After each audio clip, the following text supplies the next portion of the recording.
रब्बिल आलमीन अल्लाहुम्मा सल्ली अला मुहम्मद व आले मुहम्मद ला हौला वला कुव्वता इल्ला बिल्लाहिल अलिय्यिल अज़ीम।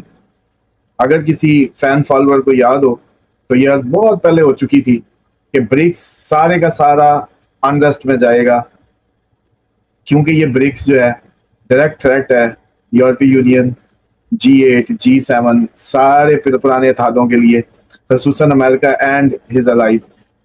इसलिए आपको याद है इस पे बात पिछले साल की थी बड़ी डिटेल से कि जो ब्रिक्स कंट्रीज हैं सब जंग में जाएंगे। नंबर गिन ले। अब सिर्फ इसमें इंडिया है, वो भी एक दफा कह के वो गुजर चुका है, अभी वो भी चला जाएगा, उसको उसको नेतन्याहू ले आएगा इधर मौत के घाट हाथ फेरता फेरता। ईरान जा चुका है, साउथ अफ्रीका में इस टाइम दंगे फसाद और अनरेस्ट शुरू हो चुका है। रशिया जो है वो आपके सामने है, वो जंग में जा चुका है। चाइना, ताइवान और उसके साथ जो ये भी एक कामयाब सिफारती दौरे के बाद, जिसमें एतमाद की इंतहा यानी कि दौरे की कामयाबी उसी वक्त पता चल गई जब उन्होंने उनके दिए गए तोहफे ट्रैश में डाल दिए।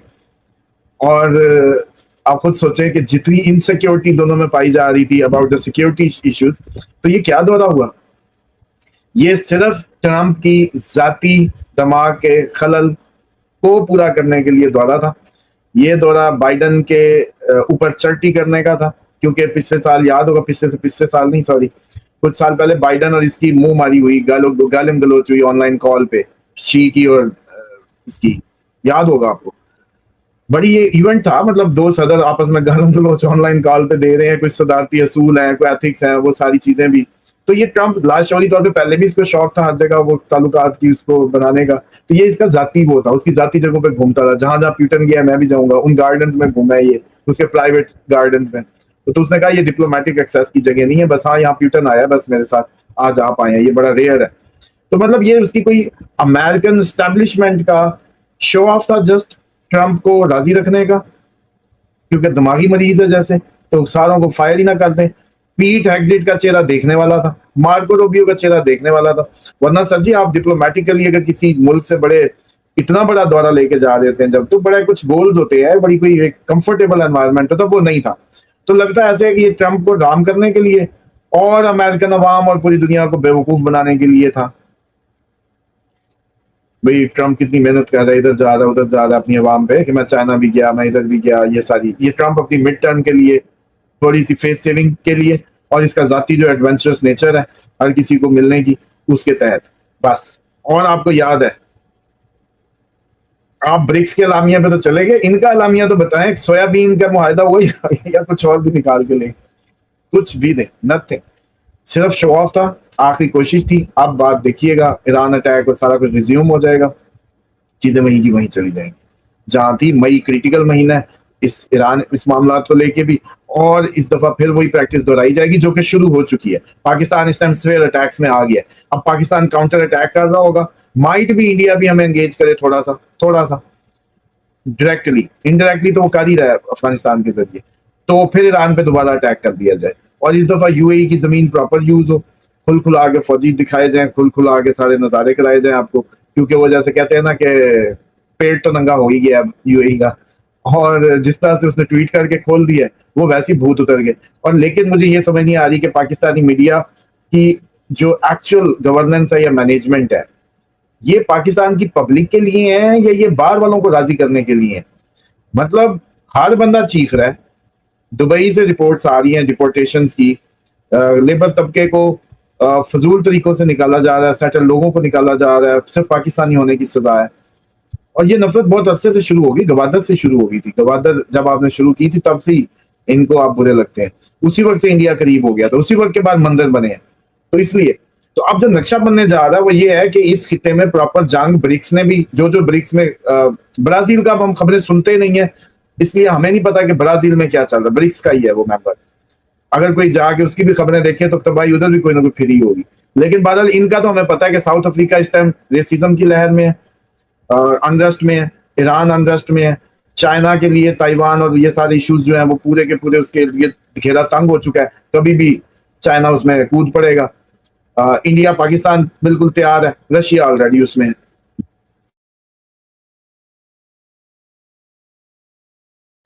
उसामा साहब, रूस के सदर का दौरा इसको आप कितना अहम समझ रहे हैं जो अभी 19 मई को शुरू हो रहा है? देखिए ये बिल्कुल जो उभरता हुआ, मैंने आपको कहा था, पूरा जब ये सिस्टम गिरेगा, पूरा सिस्टम कोलैप्स होगा और पूरी जो सिस्टम का कोलिजन है असल में अगले साल तक, तो उससे पहले पहले आप ये देखें कि ये जो लोग जैसे ब्रिक्स है, कोई और छोटे छोटे इत्तेहाद हैं इलाकाई रीजनल, वो कोशिश करेंगे अपनी री अलाइनमेंट करने की और अपने आप को दोबारा से अपने मामला को उस तनाजुर में देखने की। तो इसलिए ये प्यूटन का जो इतना तेज दौर है, फौरन दौर है, ये इसी बात की वो है कि फौरन रिएक्शन, क्या अभी क्या बना, क्या करना है, दौरे से क्या हासिल हुआ, ये सारी बातें। तो इसलिए मैं समझता हूँ कि ये दौरा इंपॉर्टेंट होगा अपकमिंग जो इवेंट्स हैं उनके लिए जरूर। लेकिन आपको याद होगा अमेरिका का दौरा आपको जैसा बताया था, उम्मीद है कि आप वैसे ही पाया होगा आपने, इससे कुछ नहीं निकला और आगे भी इससे कोई वो खातिर खा कुछ नहीं निकलने जा रहा। हाँ, क्योंकि ये साल 2027 के जून तक पूरा सिस्टम जमीन बोस होगा। आपका कॉर्पोरेट सेक्टर बताया हुआ है, आपका जो ये वर्ल्ड सारे जो ग्रुप्स हैं G7 और जी फलाना, ये इनकी रीअलाइनमेंट होनी है। तो डेफिनेटली जब ये सारे अपनी अपनी रीअलाइनमेंट करेंगे, नए लाइकिंग और डिसलाइकिंग और उसके तहत कुछ चीजें निकालेंगे, तो एक बड़ी जंग भी जाहिर बात है अब शुरू है। जैसे इसमें करवटें लेते रहना, कोई ना कोई इसमें आता जाएगा। तो डेफिनेटली ये दौरा इस महीने मई के अंदर जो अब अगला मंजरनामा बनना है लेके इसको आपके स्ट्रेट ऑफ हॉर्मज़ को, और उसमें यूरोपियंस भी आपको पता अफेक्ट हो रहे हैं, सब अफेक्ट हो रहे हैं। लेकिन अगला मंजरनामा एक और भी है कि किसी तरीके पाकिस्तान का भी ऐसा, वो जैसे कहते हैं ना कि तख्ता पलट हो के रशियन चाहते हैं कि पाकिस्तान अब उनको चाहिए किसी भी तरीके इस खिते की, और जैसे कहते हैं ना उसको एक्सेस को बेहतर करने के लिए। लेकिन पाकिस्तान का मसला ये है कि पाकिस्तान कई दहाइयों से चाइना और अमेरिका के दरमियान बैलेंस बना हुआ है। चाइना के ताल्लुकात अलहदा हैं, अमेरिका के अलहदा हैं, दोनों को कहता है कि एक दूसरे पे कोई असर नहीं पड़ेगा, हम दोनों को अलहदा लेके चलेंगे। एग्जैक्टली ईरान और जीसीसी के साथ भी यही है कि अरबों के साथ अलहदा, ईरानियों के साथ अलहदा। ईरानियों को कहा भी तुम्हारे साथ अपना ताल्लुक अलहदा है, अरबों की वजह से तुम्हारे मेरे मामला खराब नहीं होंगे। अरबों को कहा कि हमारे ईरान के साथ मामला अलहदा है, तुम ये इनके बिटवीन है। लेकिन रशिया के मामले में ये नहीं है।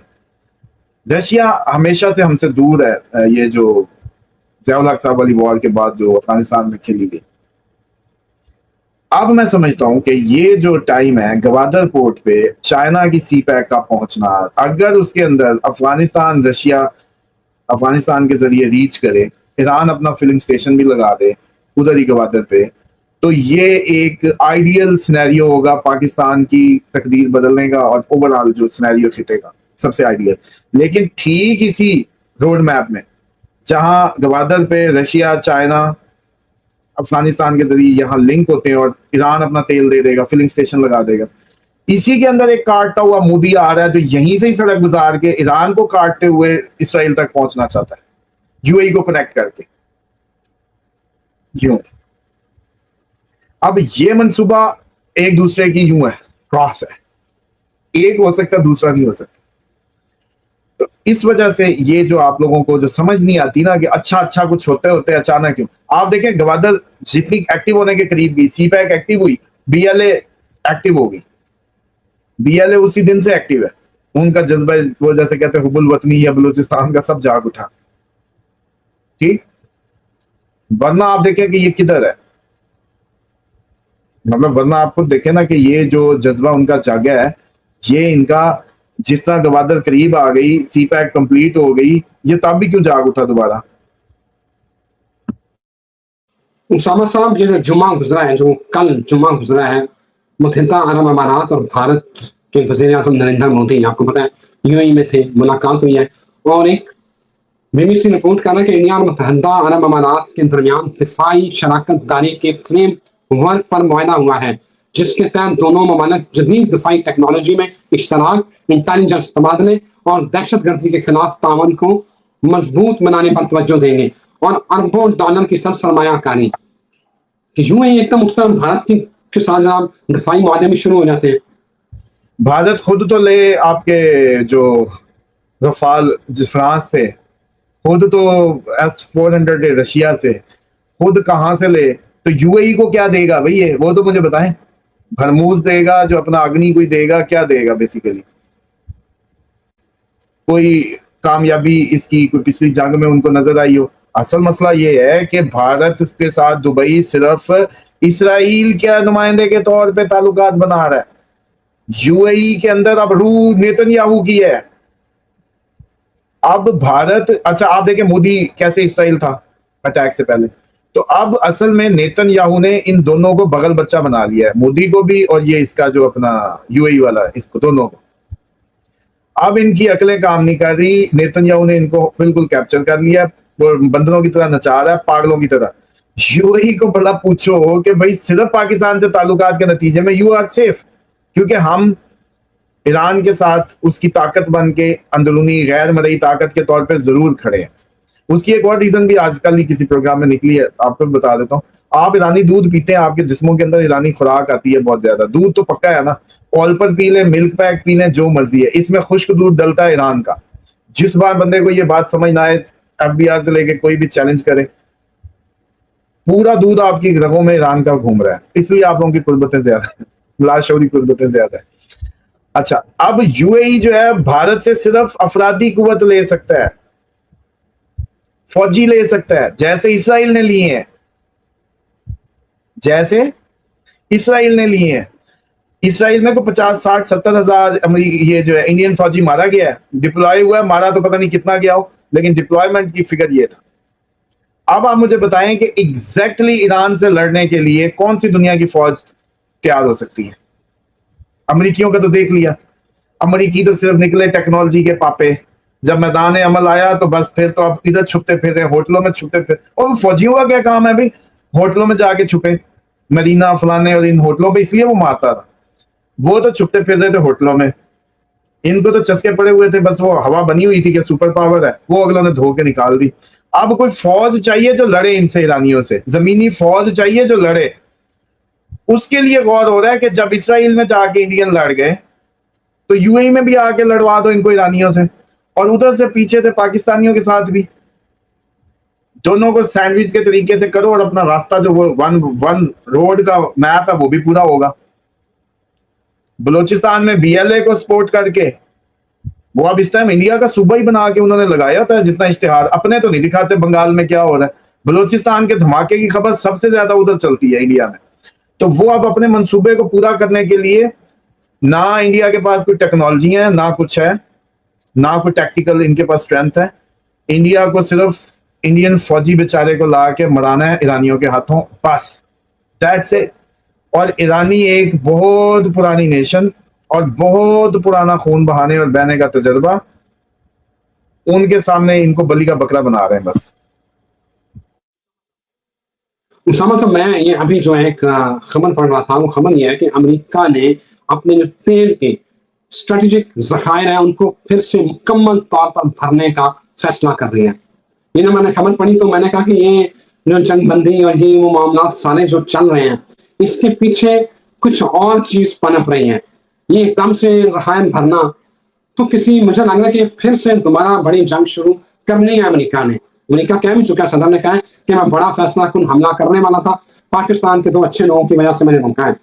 तो मेरा नहीं ख्याल ईरान इस तरह इसको लिंगर ऑन कर रहे हैं, ये एटम तो चलना ही चलना है। आपने भी कहा कहीं ना कहीं एटम चलना है, ये वैसे नहीं होना मामला सीधा जब तक एटम ना चले। क्या लगता है? देखिए, अब तो जो दिशाएं चल रही है उसमें मैं एटम को इतना ज्यादा नहीं देखता। अब जो प्लैनेटरी पोजीशन है, एटम नहीं, लेकिन कोई प्रॉपर एटम नहीं, लेकिन कोई उसकी छोटी सी 2 नंबर कॉपी टाइप जरूर हो सकता है। और जहां तक जखायर भरने की बात है, वो भी हमारी प्रोग्राम देखते हैं, खुराक इकट्ठी कर लो जखीरा कर लो। वो जखीरे पे इसलिए जा रहे हैं क्योंकि इस जंग के नतीजे में रास्ते जो बंद होंगे, इकोनॉमिक प्रेशर्स जो आएंगे, प्लस लॉकडाउन की सिचुएशन भी एक्सपेक्टेड है, इसलिए वो अपनी तैयारियां पूरी कर रहे हैं।